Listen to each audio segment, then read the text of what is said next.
Good morning, everyone. Tacoma SRT5 coming at you with random video. My son and I are working on the Grand Shark key today, and I wanted to talk about the unspoken costs of trying to save money by building your own turbo kit instead of fronting the cash for an actual kit. An actual kit costs a little more than the parts. You're just going to go, okay, well, I can do it for $1,000 less. All right, great, good for you. This is what I keep trying. I keep trying to save money, and it doesn't usually work out. So, as you've seen in the teaser video, I've got the turbo going on the Grand Shark key, and the oil pump, I think it's shot. It's really old, probably 15 or more years old. Now I've ordered a new oil pump recommended by several YouTubers.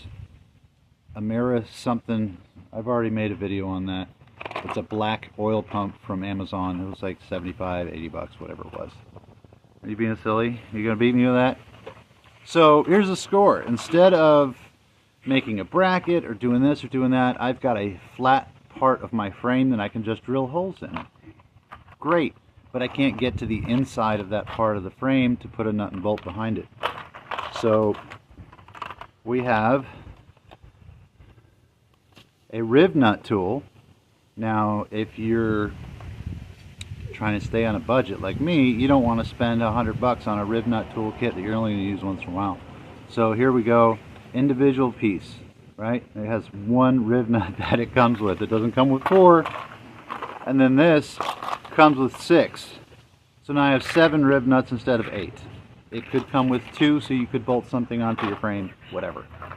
And then we've got matching bolts. This is just to mount the oil pump to the frame. This right here was $27. Now, we're not, the oil pump, 80 bucks, great, you know, it's not 500, whatever. But then every little brass adapter along the way between your outlet port and your check valve, and then back to your oil feed line, from the turbo stuck inside the tire. From the turbo to the oil pump and the fittings you need there, it adds up quick. So if there is an entire kit, my advice to anybody is just buy the whole kit and don't modify your car until you have a wideband air-fuel ratio gauge.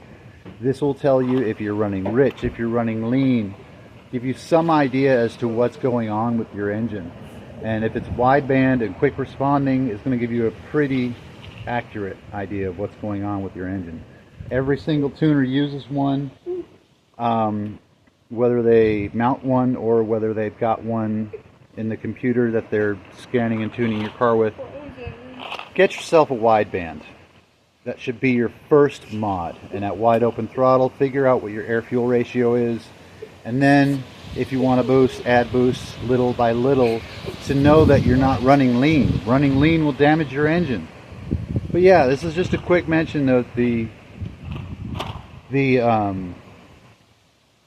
extra costs of trying to design your own kit. I'm trying to design my own kit with parts I already have, working with what I have, but I still had to buy these riv nuts. That was still $27. I still had to buy the bigger oil pump. Anyway, I'm dragging on and on, so this is just a brief video talking about the extra costs of trying to save money. Have a good day, everyone. I want to continue turning wrenches today, and I'll get you some updates. Please consider liking, subscribing. We do turbo stuff. We're going to be doing long travel stuff. We're going to be doing diesel engine stuff, small diesel engine, building a motorcycle, a diesel motorcycle. So please consider liking and subscribing. It really helps the algorithm. It really helps me. I'm trying to hit 1,000 subscribers, so the more views I can get, the more subscribers I can get, the more inspired I will be to make more videos, knowing that people want to see my content. Have a good day.